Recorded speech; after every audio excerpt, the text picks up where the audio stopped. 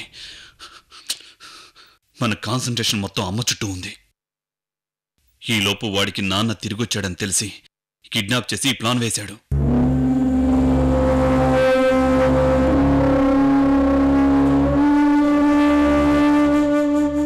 ఏవేవో చాలా ఊహించుకున్నాను. అంకుల్ రాగానే మీరంతా ఒక కుటుంబంలో సంతోషంగా కలిసి ఉంటారని మనసులో చాలా హ్యాపీగా ఫీల్ అయ్యాను. అంకుల్ కూడా లైఫ్ లాంగ్ మీతోనే ఉంటానని నాకు ప్రామిస్ చేశారు.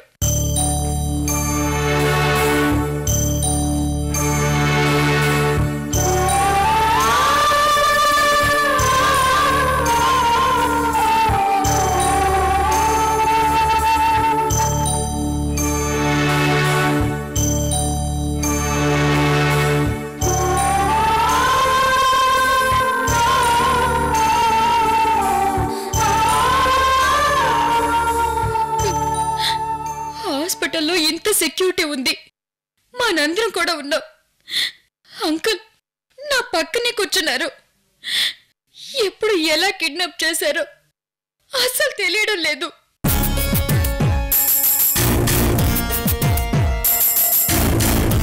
సర్వాణితో కూడా మాట్లాడాను. వెంటనే సర్చ్ చేసి అంకుల్ని కాపాడుకుందామంటుంది. కానీ అలాంటి ప్రాసెస్లో మనం ఉన్నామని తెలిస్తే అంకుల్ని నిర్దాక్షిణ్యంగా చంపేస్తారేమోనని భయంగా ఉంది.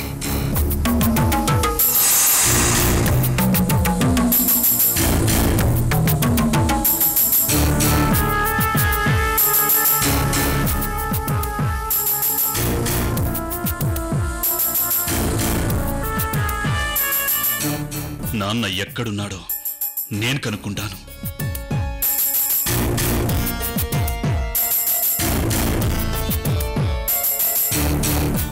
శర్వాణి చెప్పినట్టుగా పోలీసులు ఒకవైపు నేనొకవైపు వెతుకుతాం. తెల్లారేలోపు ఖచ్చితంగా కిడ్నాపర్స్ని పట్టుకోవచ్చు. నాన్నని ఎలాగైనా కాపాడుకుందాం. ఆ వికాస్ మాత్రం తప్పించుకోవడానికి వీల్లేదు. ప్లీజ్ వద్దు.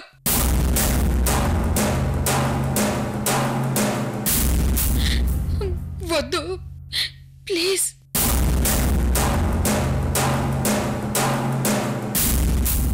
అలాంటి రిస్క్లు వద్దు, నేను ఒప్పుకోను.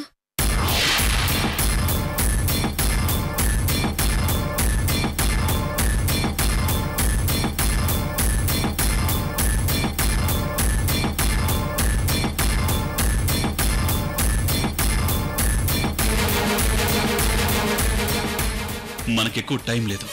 మీరేమన్నా డెసిషన్ తీసుకుంటే చెప్పండి.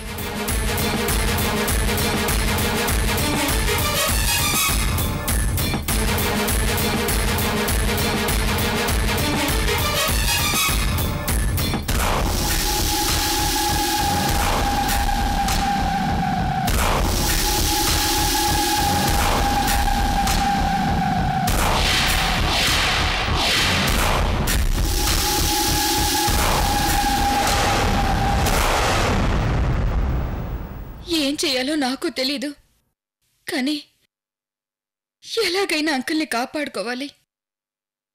ఆ ఆంటీ అంకుల్ కలిసిమెలిసి ఉంటే నాకు చూడాలనుంది.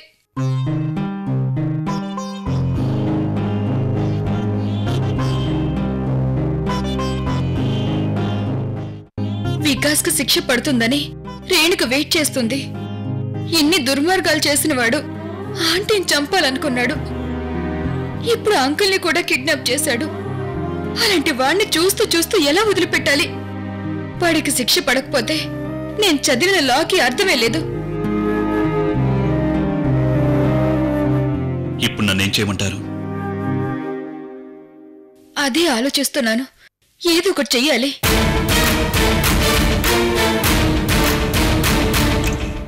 మీరు మనసులో చాలా సఫర్ అవుతున్నారని నాకు అర్థమవుతోంది.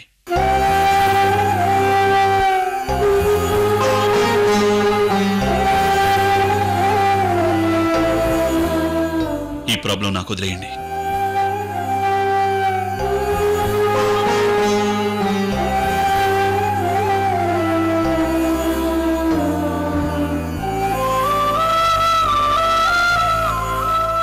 ఒక్కోసారి పరిష్కరించలేని సమస్యలు ఎదురవుతుంటాయి. ఇది కూడా అలాంటిదేనేమో. అయినా సరే, సమస్య ఎంత పెద్దదైనా దానికి కూడా ఓ పరిష్కారం ఉంటుంది. నాకు వదిలేయండి.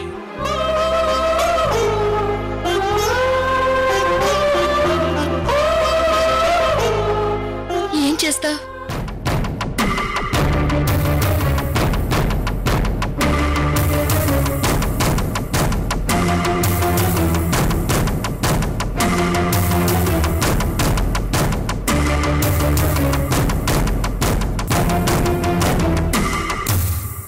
ప్రతి సమస్యకు ఓ పరిష్కారం ఉంటుంది. అలాగే ఈ సమస్యని పరిష్కరించుకోవాల్సింది మాత్రం నేనే.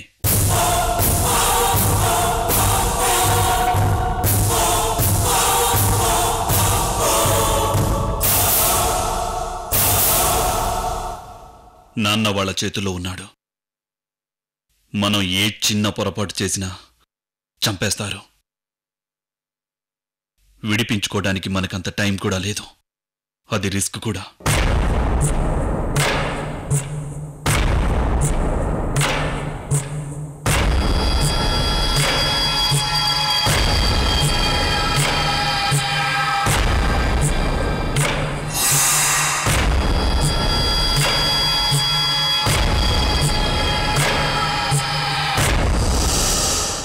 గంగాధరాన్ని మర్డర్ చేసింది నేనేనని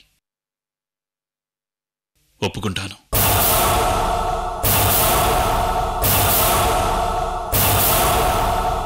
నాకీ జైలు శిక్షలు ఇవన్నీ మామూలే. కత్తి చేతిలో పట్టుకుని తిరుగుతున్నప్పుడు వచ్చే జోష్లో అదే జీవితం అనుకున్నాను.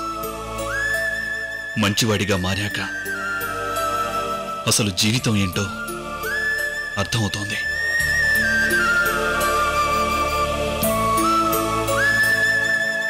చాలా సంవత్సరాల తర్వాత ఇక రాడు అనుకున్న నాన్న తిరిగొచ్చాడు. అమ్మ చాలా సంతోషంగా ఉంది. తన కళ్ళలో ఆ సంతోషాన్ని నేనెప్పుడూ చూడలేదు.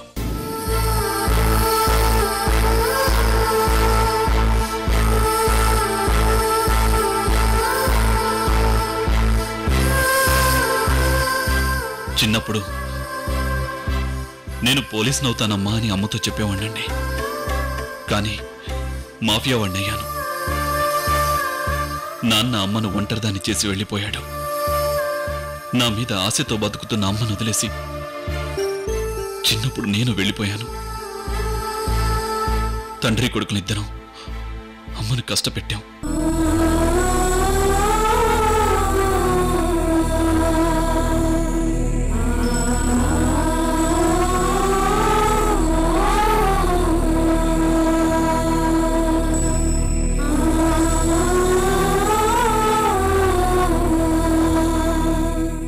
ఇప్పుడు కంటి ముందుకొచ్చిన నాన్నను పోగొట్టుకుంటే అమ్మ తట్టుకోలేదు. ఈ వయసులో తనకు అది మోయలేని పెద్ద శిక్ష అవుతుంది.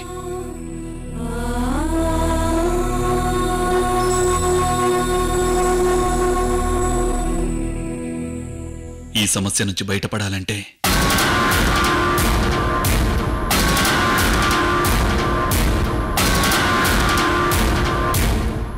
రేపు కోర్టులో గంగాధరాన్ని మర్డర్ చేశానని నేను ఒప్పుకుంటాను.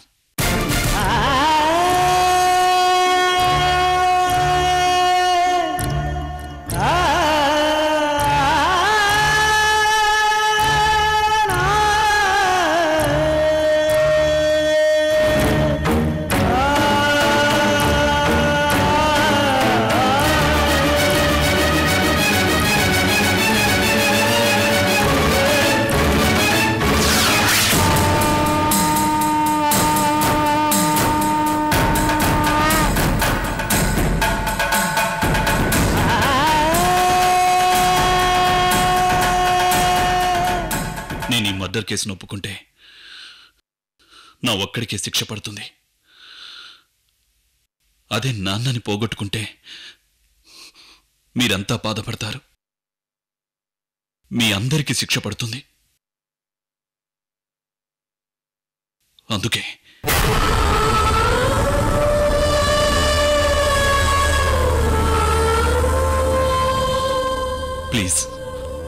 నా మాట కాదనకండి.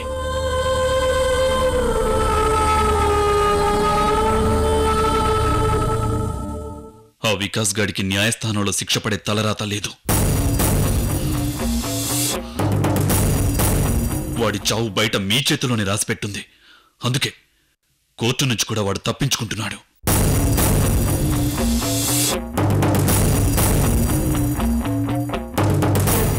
ఒక్కవేళ వాడు బయటకు వచ్చినా వదలకూడదు.